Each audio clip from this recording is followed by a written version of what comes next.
Itu makruh-makruh puasa ya. Pertama mengunyah.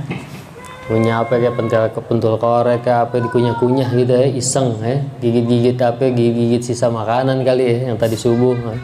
Itu kalau ada bagian kecil yang tertelan, maka dapat membatalkan puasanya. Yang kedua, mencicipi masakan tanpa ada keperluan ya. Siapa yang masak, ente yang nyicipin ya. Ini makruh hukumnya. Orang menyicipi masakan itu bukan ditelan ya.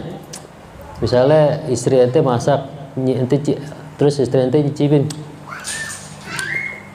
Udah pas kayaknya. Bukan gitu ya. Sekedar di lidah. Oh iya, buang lagi.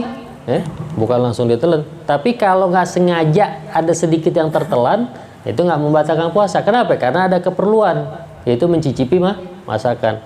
Ini bini ente yang masak, ente yang nyicipin. Sini mah, biar papa yang mencicipin. Wes. Papa lidahnya udah antak. Kurang garam mah. Saya udah asin banget.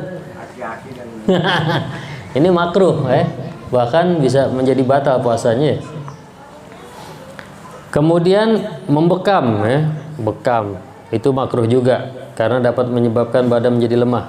Baik yang membekam atau dibekam sama-sama makruh.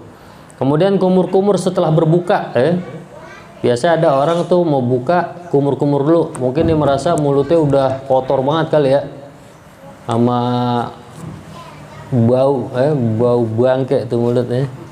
Biasanya bau bangke itu kan karena nggak ada yang masuk ke mulut, walaupun udah kita sikat gigi nih, kalau nggak ada masuk bau pasti cuma aromanya beda-beda gitu ya. Nah ini kumur-kumur sebelum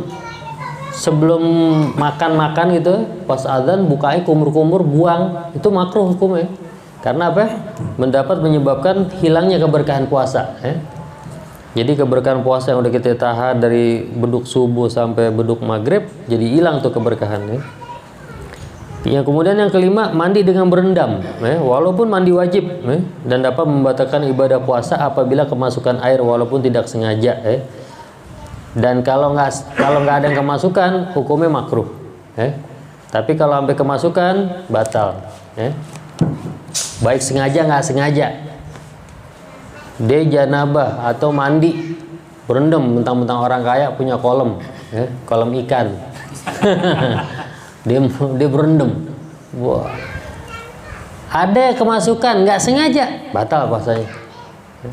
Walaupun nggak sengaja, karena mandinya ini berendam. Mandi yang nggak dianjurkan, cara mandinya nggak dianjurkan. Mandi yang diperbolehkan itu dengan mencibuk, tapi dengan syarat juga mandinya harus mandi yang disyariatkan.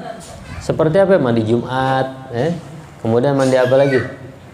Mandi tawaf, atau mandi apa ya? Pokoknya mandi sunnah, ada 17 tuh mandi sunnah. Nah itu kalau mandi yang disyariatkan dengan cara mencibuk, kemudian ada kemasukan nggak sengaja, nggak batal, nggak sengaja. Kalau itu sengaja masukin, ketelan batal, nggak sengaja. Yang keenam, bersiwak di siang hari bulan Ramadan.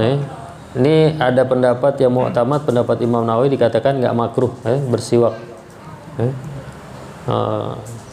Di sini dikatakan makruh sebab bersiwak dapat menghilangkan bau mulut. Jadi di antara keutamaan bersiwak itu dapat menghilangkan bau mulut.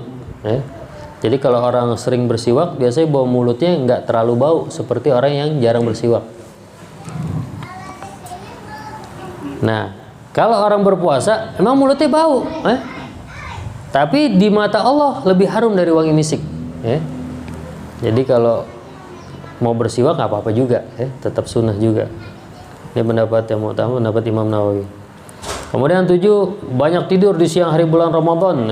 Tentang ada hadis naumus shaim ibadah. Kan naumus shaim ibadah, beb. Udah aliman dia ini ceritanya. Tidurnya orang puasa ibadah, beb. Udah ditidur itu dari beduk subuh sampai beduk maghrib, sholat kagak, beb. Puasa apaan begitu ya? Jadi dia nggak mendapatkan apa? Nggak mendapatkan keutamaan dari berpuasa. Apa keutamaannya itu? Menahan diri dari yang membatalkan, kemudian menahan jiwa yang apabila kita nggak upayakan luapain emosi ya. Karena kalau bulan puasa ini udah kayak pertamak nih ya. Jiwa nih gampang banget kebakar ya. Nggak boleh kesenggol dikit, wah naik tuh hawa panas ya. Itu kalau kita menahan, itu kita dapat keutamaan puasa besar pahalanya ya. Asal jangan kata bangsat lo anjing aja sampai keluar itu kata-kata itu. Tahan deh. Sampai jantung angus tahanin aja udah, pokoknya yang penting puasa kita gol. Yang ke-8, melakukan perkara-perkara yang dimubahkan. Nah, ini hukumnya makruh juga ya, seperti mencium aroma. Biasanya nih kalau aroma-aroma ini di waktu asar nih mulai berkeliaran nih, aroma-aroma masakan ya di asar, karena pagi-pagi nggak mungkin mak-mak masak ya. Bisa jadi fitnah itu mak-mak masak pagi-pagi ya. Lu kagak puasa, masak pagi siapa? Lagi lo kagak puasa. Piru tuh laki, panjang tuh urusan. Nah, ini menikmati mencium aroma tuh hukumnya makruh. Kemudian menghabiskan waktu dengan menonton televisi.